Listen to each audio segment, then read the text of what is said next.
And therefore, O God, I pray thee, if thou hast 1 ounce of mercy for this thy suffering creature, absolve me from having to have free will. You reject the greatest gift I have given thee. How can you call that which was forced on me a gift? I have free will, but not of my own choice. I have never freely chosen to have free will. I have to have free will, whether I like it or not. Why would you wish not to have free will? Because free will means moral responsibility, and moral responsibility is more than I can bear. Why do you find moral responsibility so unbearable? Why? I honestly can't analyze why. All I know is that I do. All right. In that case, suppose I absolve you from all moral responsibility, but leave you still with free will. Will this be satisfactory? No, I'm afraid not. Just as I thought. So moral responsibility is not the only aspect of free will to which you object. What else about free will is bothering you? With free will, I'm capable of sinning, and I don't want to sin. If you don't want to sin, then why do you? Good God, I don't know why I sin. I just do. Evil temptations come along, and try as I can, I cannot resist them. If it is really true that you cannot resist them, then you are not sinning of your own free will, and hence, at least according to me, not sinning at all. No, no, I keep feeling that if only I tried harder I could avoid sinning. I understand that the will is infinite. If one wholeheartedly wills not to sin, then one won't. Well now, you should know. Do you try as hard as you can to avoid sinning, or don't you? I honestly don't know. At the time, I feel I'm trying as hard as I can, but in retrospect, I'm worried that maybe I didn't. So, in other words, you don't really know whether or not you have been sinning. So the possibility is open that you haven't been sinning at all. Of course, this possibility is open, but maybe I have been sinning, and this thought is what so frightens me. Why does the thought of your sinning frighten you? I don't know why. For one thing, you do have a reputation for meting out rather gruesome punishments in the afterlife. Oh, that's what is bothering you. Why didn't you say so in the first place instead of all this peripheral talk about free will and responsibility?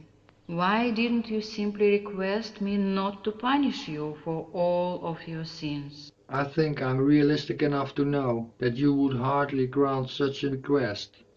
You don't say.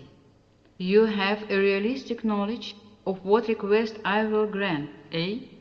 Well, I will tell you what I'm going to do. I will grant you a very, very special dispensation to sin as much as you like. And I give you my divine word of honor that I will never punish you for it in the least. Agreed? No, no, don't do that. Why not? Don't you trust my divine word? Of course I do. But don't you see? I don't want to sin. I have an utter abhorrence of sinning, quite apart from any punishments it may entail. In that case, I will go you one better. I will remove your abhorrence of sinning. Here is a magic pill. Just swallow it, and you will lose all abhorrence of sinning. You will joyfully and merrily sin away. You will have no regrets, no abhorrence, and I still promise you will never be punished by me or yourself or by any source whatever.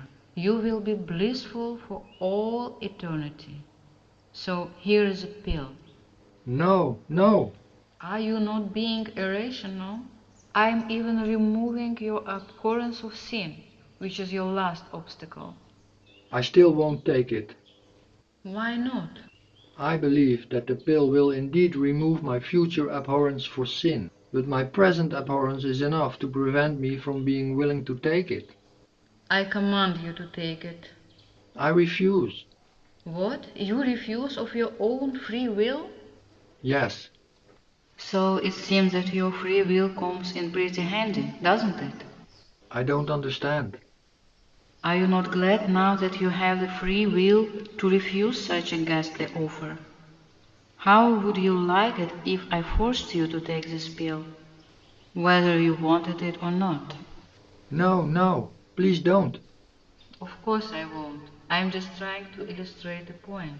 All right, let me put it this way. Instead of forcing you to take the pill, suppose I grant your original prayer of removing your free will, but with the understanding that the moment you are not longer free, then you will take the pill. Once my will is gone, how could I possibly choose to take the pill? I did not say you would choose it. I merely said you would take it. You would act, let us say, according to purely deterministic laws, which are such that you would, as a matter of fact, take it. I still refuse. So you refuse my offer to remove your free will. This is a rather different from your original prayer, isn't it? Now I see what you are up to. Your argument is ingenious, but I'm not sure it's really correct. There are some points we will have to go over again. Certainly. There are two things you said, which seem contradictory to me. First you said that one cannot sin unless one does so of one's own free will. But then you said you would give me a pill which would deprive me of my own free will, and then I could sin as much as I liked. But if I no longer had free will, then, according to your first statement, how could I be capable of sinning? You are confusing two separate parts of our conversation. I never said the pill would deprive you of your free will, but only that it would remove your abhorrence of sinning. I'm afraid I'm a bit confused. All right, then let us make a fresh start. Suppose I agree to remove your free will, but with the understanding that you will then commit an enormous number of acts which you now regard as sinful. Technically speaking, you will not then be sinning, since you will not be doing the acts of your own free will. And these acts will carry no moral responsibility, nor moral culpability, nor any punishment whatsoever. Nevertheless, these acts will all be of the type which you presently regard as sinful. They will all have this quality which you presently feel as abhorrent, but your abhorrence will disappear. So you will not then feel abhorrence toward the acts. No, but I have present abhorrence toward the acts, and this present abhorrence is sufficient to prevent me from accepting your proposal. So let me get this absolutely straight. I take it you no longer wish me to remove your free will. No, I guess not. All right. I agree not to. But I'm still not exactly clear as to why you now no longer wish to be rid of your free will. Please tell me again. Because, as you have told me, without free will I would sin even more than I do now. But I have already told you that without free will you cannot sin. But if I choose now to be rid of free will, then all my subsequent evil actions will be sins. Not of the future, but of the present moment in which I choose not to have free will. Sounds like you are pretty badly trapped, doesn't it? Of course I'm trapped. You have placed me in a hideous double bind. Now whatever I do is wrong. If I retain free will, I will continue to sin. And if I abandon free will, with your help of course, I will now be sinning in so doing. But by same token you place me in a double bind. I am willing to leave you free will or to remove it as you choose, but neither alternative satisfies you. I wish to help you, but it seems I cannot. True. But since it is not my fault, why you are still angry with me? For having placed me in such a horrible predicament in the first place. But according to you, there is nothing satisfactory I could have done. You mean there is nothing satisfactory you can do now? That does not mean there is nothing you could have done. Why? What could I have done? Obviously, you should never have given me free will in the first place. Now that you have given it to me, it's too late. Anything I'll do will be bad, but you should never have given it to me in the first place. Oh, that's it. Why would it have been better had I never given it to you? Because then, I never would have been capable of sinning at all. Well, I am always glad to learn from my mistakes. What? I know that sounds sort of self-blasphemous, doesn't it? It almost involves a logical paradox. On the one hand, as you have been taught, it is morally wrong for any sentient being to claim that I am capable of making mistakes. On the other hand, I have the right to do anything, but I am also a sentient being. So the question is, do I or do I have not the right to claim that I am capable of making mistakes? That is a bad joke. One of your premises is simply false. I have not been taught that it is wrong for any sentient being to doubt your omniscience, but only for a mortal to doubt it. But since you are not a mortal, then you are obviously free from this injunction. Good. So you realize this on a rational level. Nevertheless, you did appear shocked when I said I am always glad to learn from my mistakes. Of course I was shocked. I was shocked not by your self-blasphemy, as you jokingly called it, not by the fact that you had no right to say it, but just by the fact that you did say it, since I have been taught that as a matter of fact you don't make mistakes. So I was amazed that you claimed that it is possible for you to make mistakes. I have not claimed that it is possible. All I am saying is that if I make mistakes, I will be happy to learn from them. But this says nothing about whether the if has or ever can be realized. Let's please stop quibbling about this point. Do you or do you not admit it was a mistake to have given me free will? Well, now, this is precisely what I propose we should investigate. Let me review your present predicament. You don't want to have free will because with free will you can sin, and you don't want to sin. Though I still find this puzzling. In a way, you must want to sin, or else you wouldn't. But let this pass for now. On the other hand, if you agreed to give up free will, then you would now be responsible for the acts of the future. Ergo, I should never have given you free will in the first place. Exactly. I understand exactly how you feel. Many mortals, even some theologians, have complained that I have been unfair in that it was I, not they, who decided that they should have free will, and then I hold them responsible for their actions. In other words, they feel that they are expected to live up to a contract with me which they never agreed to in the first place. Exactly. As I said, I understand the feeling perfectly, and I appreciate the justice of the complaint. But the complaint arises only from an unrealistic understanding of the true issues involved. I am about to enlighten you as to what these are, and I think the results will surprise you. But instead of telling you outright, I shall continue to use the Socratic method. To repeat, you regret that I ever gave you free will. I claim that when you see the true ramifications, you will no longer have this regret. To prove my point, I will tell you what I am going to do. I am about to create a new universe, a new space-time continuum. In this new universe will be born a new mortal just like you. For all practical purposes, we might say that you will be reborn. Now I can give this new mortal, this new you, free will or not. What would you like me to do? Oh, please, spare him from having to have free will. All right, I'll do as you say. But do you realize that this new you, without free will commit all sorts of horrible acts? But they will not be sins, since he will have no free will.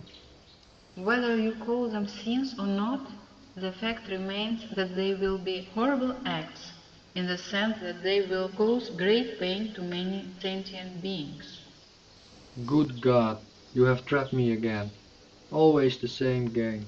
If I now give you the go-ahead to create this new creature with no free will, who will nevertheless commit atrocious acts, then true enough he will not be sinning, but I again will be the sinner to sanction this. In that case, I'll go you one better. Here, I have already decided whether to create this new you with free will or not. Now, I am writing my decision on this piece of paper, and I won't show it to you until later. But my decision is now made, and it is absolutely irrevocable. There is nothing you can possibly do to alter it. You have no responsibility in the matter. Now, what I wish to know is this. Which way do you hope I have decided? Remember now, the responsibility for the decision falls entirely on my shoulders, not yours. So you can tell me perfectly honestly and without any fear, which way do you hope I have decided? I hope you have decided to give him free will. Most interesting. I have removed your last obstacle. If I do not give him free will, then no sin is to be imputed to anybody. So why do you hope I will give him free will? Because sin or no sin, the important point is that if you do not give him free will, then, at least according to what you have said, he will go around hurting people, and I don't want to see people hurt. At last you see the real point. What point is that? That sinning is not the real issue. The important thing is that people, as well as other sentient beings, don't get hurt. You sound like a utilitarian. I am a utilitarian. What? Was or no was, I am a utilitarian. Not a Unitarian, mind you, but a utilitarian. I just can't believe it. Yes, I know. Your religious training has taught you otherwise. You have probably thought of me more like a Kantian than a utilitarian. But your training was simply wrong. You leave me speechless. I leave you speechless, do I? Well, that is perhaps not too bad a thing. You have a tendency to speak too much as it is. Seriously, though, why do you think I ever did give you free will in the first place? Why did you? I never have thought much about why you did. All I have been arguing for is that you shouldn't have. But why did you?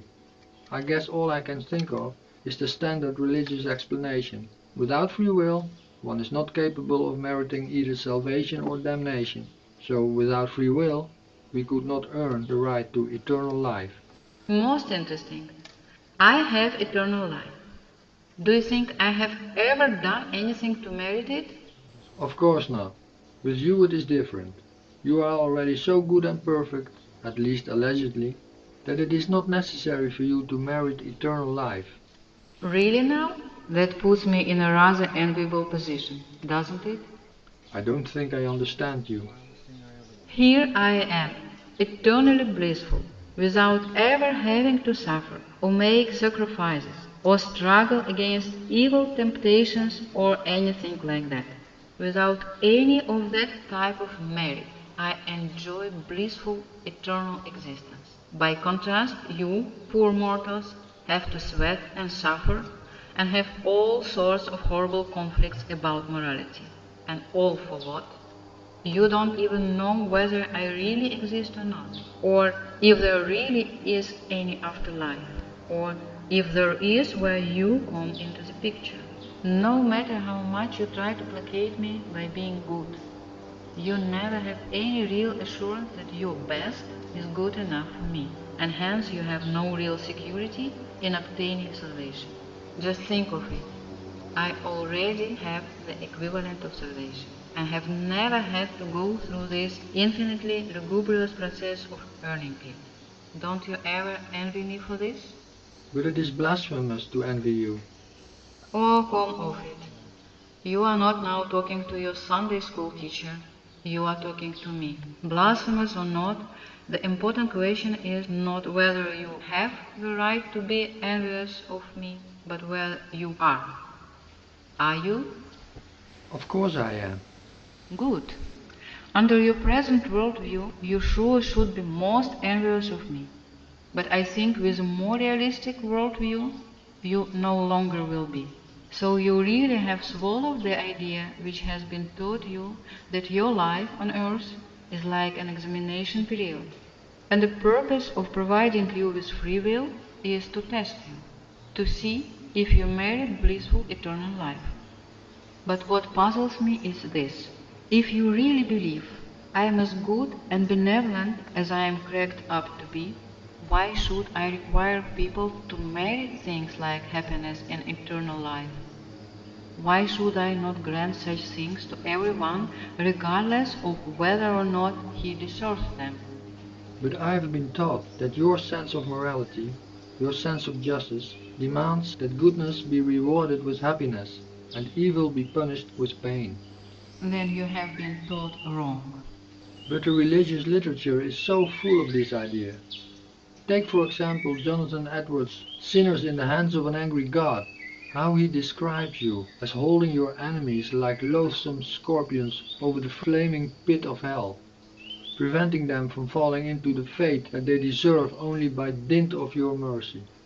Fortunately, I have not been exposed to the tirades of Mr. Jonathan Edwards. Few sermons have ever been preached which are more misleading. The very title, Sinners in the Hands of an Angry God, tells its own tale. In the first place, I am never angry. In the second place, I do not think at all in terms of sin. In the third place, I have no enemies. By that, do you mean that there are no people you hate? Or that there are no people who hate you? I meant the former, although the latter also happens to be true. Oh, come now. I know people who have openly claimed to have hated you. At times I have hated you. You mean you have hated your image of me. That is not the same thing as hating me as I really am. Are you trying to say that it is not wrong to hate a false conception of you, but that it is wrong to hate you as you really are? No, I am not saying that at all. I am saying something far more drastic. What I am saying has absolutely nothing to do with right or wrong. What I am saying is that one who knows me for what I really am would simply find it psychologically impossible to hate me. Tell me, since we mortals seem to have such erroneous views about your real nature, why don't you enlighten us? Why don't you guide us the right way? What makes you think I am not? I mean, why don't you appear to our senses and simply tell us that we are wrong? Are you really so naive as to believe that I am the sort of being which can appear to your senses? It would be more correct to say that I am your senses. You are my senses? Not quite. I am more than that. But it comes closer to the truth than the idea that I am perceivable by the senses. I am not an object like you. I am a subject, and a subject can perceive, but cannot be perceived. You can no more see me than you can see your own thoughts. You can see an apple, but the event of your seeing an apple is itself not seeable, and I am far more like the seeing of an apple than the apple itself. If I can't see you, how do I know you exist? Good question. How in fact do you know I exist? Well, I'm talking to you, am I not? How do you know you are talking to me? Suppose you told a psychiatrist yesterday I talked to God. What do you think he would say? That might depend on the psychiatrist. Since most of them are atheistic, I guess most would tell me I had simply been talking to myself. And they would be right. What? Do you mean you don't exist? You have the strangest faculty of drawing false conclusions. Just because you are talking to yourself, it follows that I don't exist? Well, if I think I'm talking to you, but I'm really talking to myself, in what sense do you exist? Your question is based on two fallacies plus a confusion. The question of whether or not you are now talking to me and the question of whether or not I exist are totally separate. Even if you were not now talking to me, which obviously you are, it still would not mean that I don't exist. Well, alright, of course. So instead of saying, if I'm talking to myself, then you don't exist, I should rather have said, if I'm talking to myself, then I'm obviously not talking to you. A very different statement indeed, but still false. Oh, come now. If I'm only talking to myself, then how can I be talking to you? Your use of the word only is quite misleading. I can suggest several logical possibilities under which your talking to yourself does not imply that you are not talking to me. Suggest just one. Well, obviously one such possibility is that you and I are identical. Such a blasphemous thought. At least had I uttered it.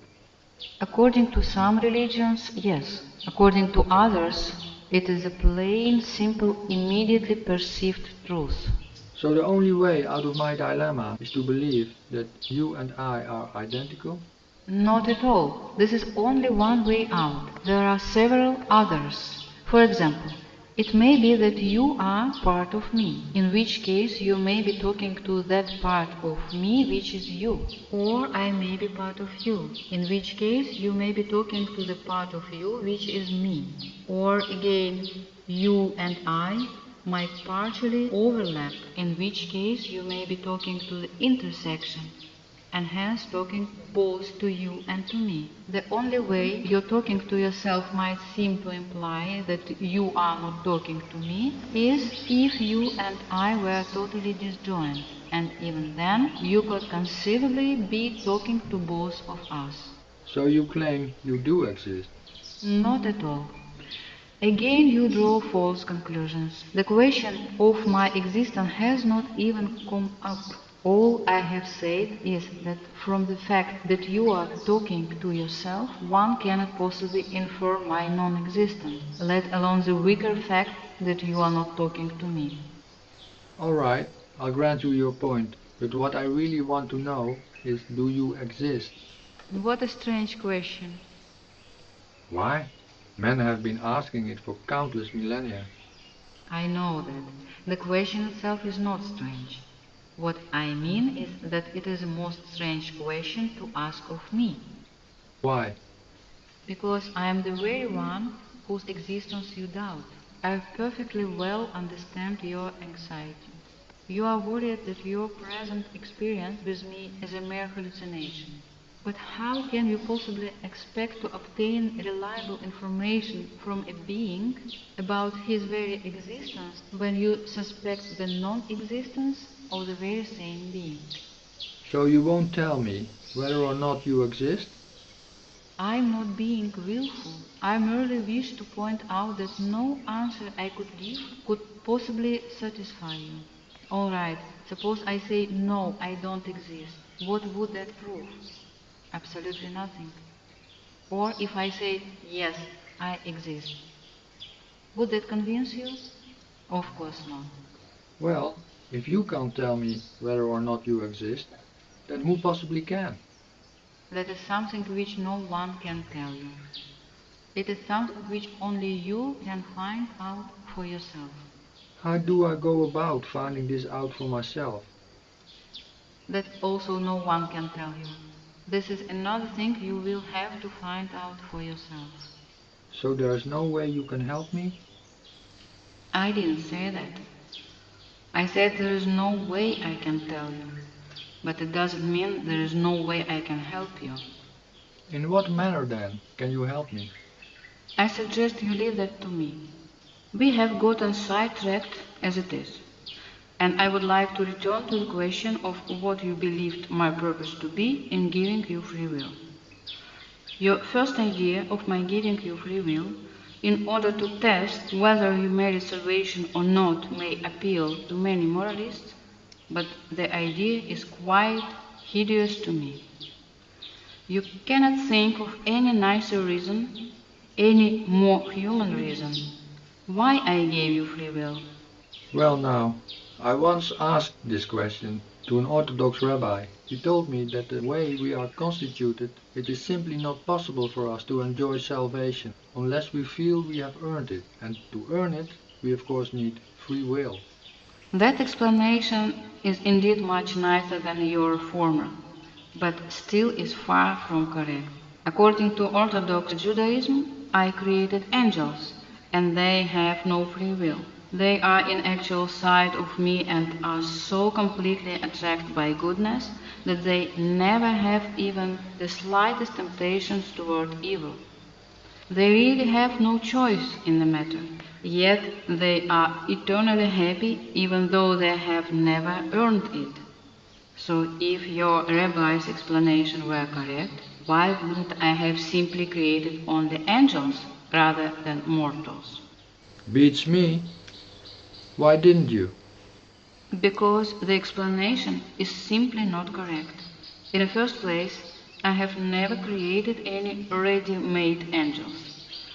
All sentient beings ultimately approach the state which might be called angelhood. But just as a race of human beings is in a certain stage of biological evolution, so angels are simply the end result of a process of cosmic evolution. The only difference between the so-called saint and the so-called sinner is that the former is vastly older than the latter. Unfortunately, it takes countless life cycles to learn what is perhaps the most important fact of the universe. Evil is simply painful.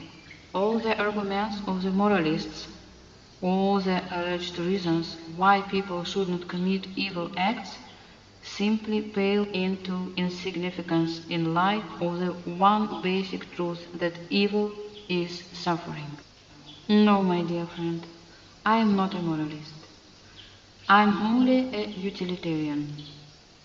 That I should have been conceived in the role of a moralist is one of the great tragedies of the human race.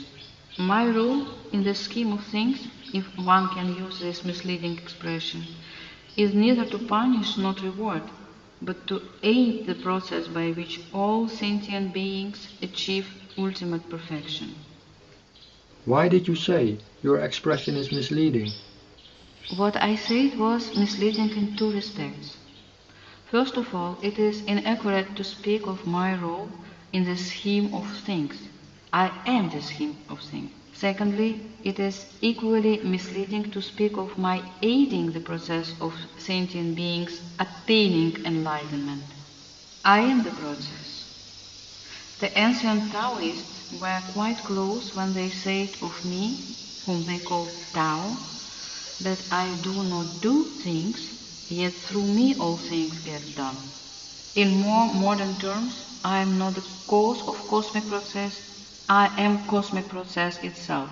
I think the most accurate and fruitful definition of me which man can frame, at least in his present state of evolution, is that I am the very process of enlightenment.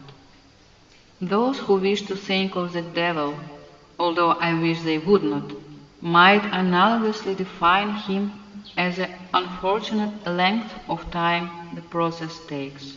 In this sense, the devil is necessary. The process simply does take an enormous length of time, and there is absolutely nothing I can do about it. But I assure you, once the process is more correctly understood, the painful length of time will no longer be regarded as an essential limitation or an evil. It will be seen to be the very essence of the process itself. I know this is not completely consoling to you who are now in the finite sea of suffering, but the amazing thing is that once you grasp this fundamental attitude, your really finite suffering will begin to diminish, ultimately to the vanishing point. I have been told this, and I tend to believe it. But suppose I personally succeed in seeing things through your eternal eyes, then I will be happier. But don't I have a duty to others? You remind me of the Mahayana Buddhists. Each one says, I will not enter nirvana until I first see that all other sentient beings do so. So each one waits for the other fellow to go first. No wonder it takes them so long. The Hinayana Buddhist errs in a different direction. He believes that no one can be of the slightest help to others in obtaining salvation. Each one has to do it entirely by himself, and so each tries only for his own salvation. But this very detached attitude makes salvation impossible. The truth of the matter is that salvation is partly an individual and partly a social process. But it is a grave mistake to believe, as do many Mahayana Buddhists, that the attaining of enlightenment puts one out of commission, so to speak, for helping others. The best way of helping others is by first seeing the light oneself. There is one thing about your self-description which is somewhat disturbing. You describe yourself essentially as a process. This puts you in such an impersonal light, and so many people have a need for a personal God. So because they need a personal God, it follows that I am one? Of course not, but to be acceptable to a mortal, a religion must satisfy his needs.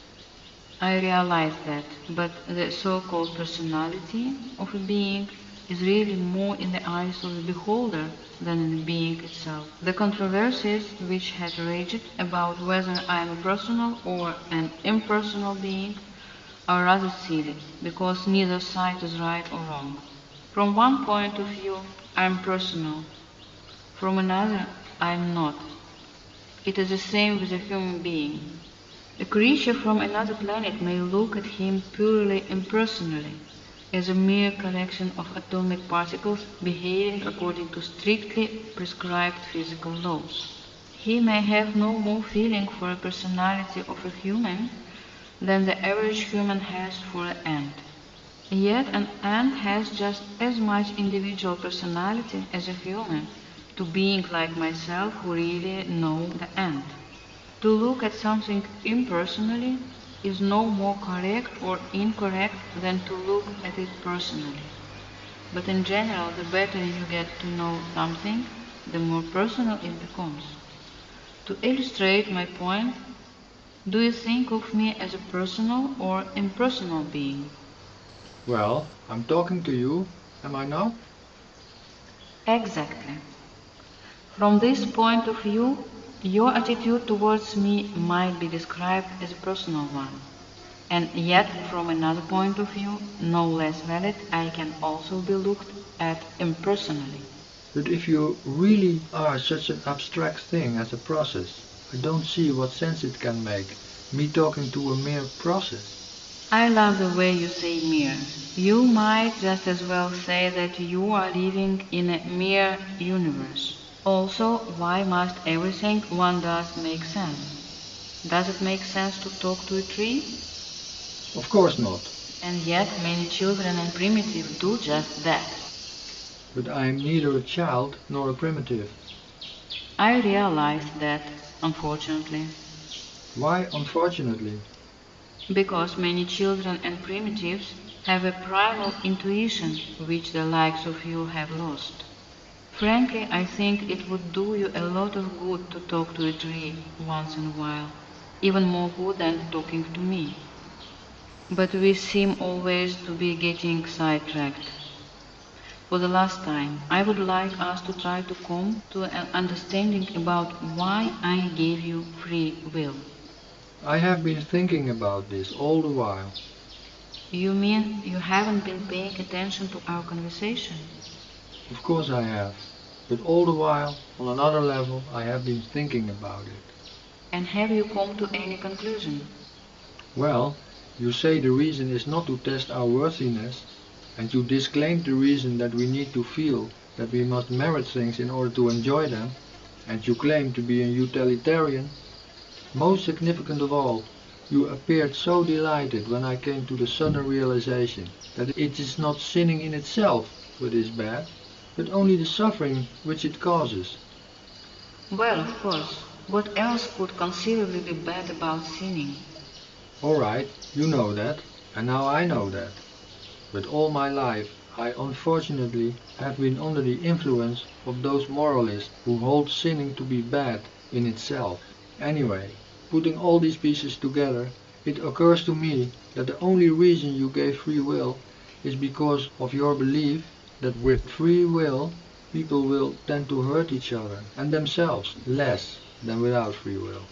Bravo! That is by far the best reason you have yet given. I can assure you that had I chosen to give free will, that would have been my very reason for so choosing. What, you mean to say you did not choose to give us free will? My dear fellow, I could no more choose to give you free will than I could choose to make an equilateral triangle equiangular. I could choose to make or not to make an equilateral triangle in the first place, but having chosen to make one, I would then have no choice but to make it equiangular. I thought you could do anything. Only things which are logically possible. As St. Thomas said, it is a sin to regard the fact that God cannot do the impossible as a limitation on his powers. I agree, except that in place of his using the word sin, I would use the term error. Anyhow, I'm still puzzled by the implication that you did not choose to give me free will. Well, it is high time I inform you that the entire discussion from the very beginning has been based on one monstrous fallacy. We have been talking purely on a moral level. You originally complained that I gave you free will and raised the whole question as to whether I should have. It never once occurred to you that I had absolutely no choice in the matter. I am still in the dark. Absolutely, because you are only able to look at it through the eyes of a moralist. The more fundamental metaphysical aspects of the question you never even considered. I still do not see what you are driving at. Before you request me to remove your free will, shouldn't your first question have been whether, as a matter of fact, you do have free will? That I simply took for granted. Why should you? I don't know. Do I have free will? Yes, Then why did you say I shouldn't have taken it for granted? because you shouldn't. Just because something happens to be true, it does not follow that it should be taken for granted.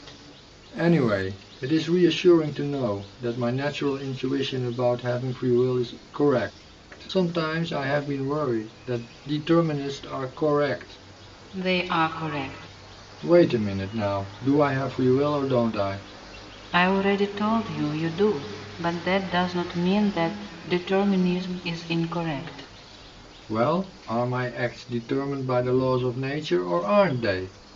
The word determined here is subtly but powerfully misleading and has contributed so much to the confusion of the free will versus determinism controversies.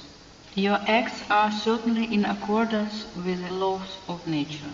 But to say they are determined by the laws of nature creates a totally misleading psychological image, which is that your will could somehow be in a conflict with the laws of nature, and that the latter is somehow more powerful than you, and could determine your acts whether you like it or not. But it is simply impossible for your will to ever conflict with natural law. You and natural law are really one and the same.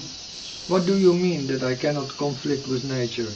Suppose I were to become very stubborn, and I determined not to obey the laws of nature. What could stop me? If I became sufficiently stubborn, even you could not stop me. You are absolutely right. I certainly couldn't stop you. Nothing could stop you. But there is no need to stop you, because you couldn't even start. As Goethe very beautifully expressed it, in trying to oppose nature, we are, in the very process of doing so, acting according to the law of nature. Don't you see that the so-called laws of nature are nothing more than a description of how in fact you and other beings do act? They are merely a description of how you act, not a prescription of how you should act, not a power or force which compels or determines your acts. To be valid, a law of nature must take into account how in fact you do act, or, if you like, how you choose to act. So you really claim that I am incapable of determining to act against natural law? It is interesting that you have twice now used the phrase determined to act instead of chosen to act. This identification is quite common. Often one uses the statement I am determined to do this synonymously with I have chosen to do this. This very psychological identification should reveal that determinism and choice are much closer than they might appear. Of course, you might well say that the doctrine of free will says that it is you who are doing the determining, whereas the doctrine of determinism appears to say that your acts are determined by something apparently outside you. But the confusion is largely caused by your bifurcation of reality into the you and the not you. Really now, just where do you leave off and the rest of the universe begins? Or where does the rest of the universe leave off and you begin? Once you can see the so-called you and the so-called nature as a continuous whole, then you can never again be bothered by such question as whether it is you who are controlling nature or nature who is controlling you. Thus the model of free will versus determinism will vanish.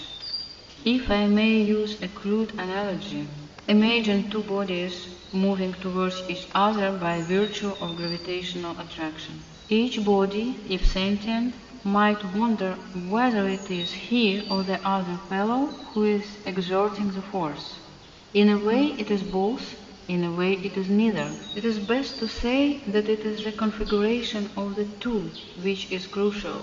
You said a short while ago that our whole discussion was based on a monstrous fallacy. You still have not told me what this fallacy is. Why, the idea that I could possibly have created you without free will. You acted as if this were a genuine possibility and wondered why I did not choose it. It never occurred to you that a sentient being without free will is no more conceivable than a physical object which exerts no gravitational attraction. There is, incidentally, more analogy than you realize between a physical object exerting gravitational attraction and a sentient being exerting free will. Can you honestly even imagine a conscious being without free will? What on earth could it be like? I think that one thing in your life that has so misled you is your having been told that I gave man a gift of free will. As if I first created man and then, as an afterthought, endowed him with the extra property of free will. Maybe you think I have some sort of paintbrush with which I dope some creatures with free will and not others. No, free will is not an extra. It is part and parcel of the very essence of consciousness. A conscious being without free will is simply a metaphysical absurdity. Then why did you play along with me all this while, discussing what I thought was a moral problem, when, as you say, my basic confusion was metaphysical? Because I thought it would be good therapy for you to get some of this moral poison out of your system. Much of your metaphysical confusion was due to faulty moral notions, and so the latter had to be dealt with first.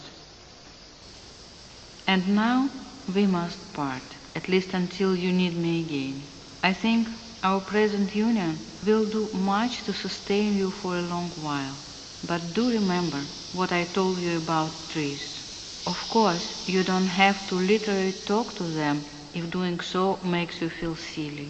But there is so much you can learn from them, as well as from the rocks and streams and other aspects of nature. There is nothing like a naturalistic orientation to dispel all these morbid thoughts of sin and free will and moral responsibility. At one stage of history, such notions were actually useful. I refer to the days when tyrants had unlimited power, and nothing short of fears of hell could possibly restrain them. But mankind has grown up since then, and this gruesome way of thinking is no longer necessary.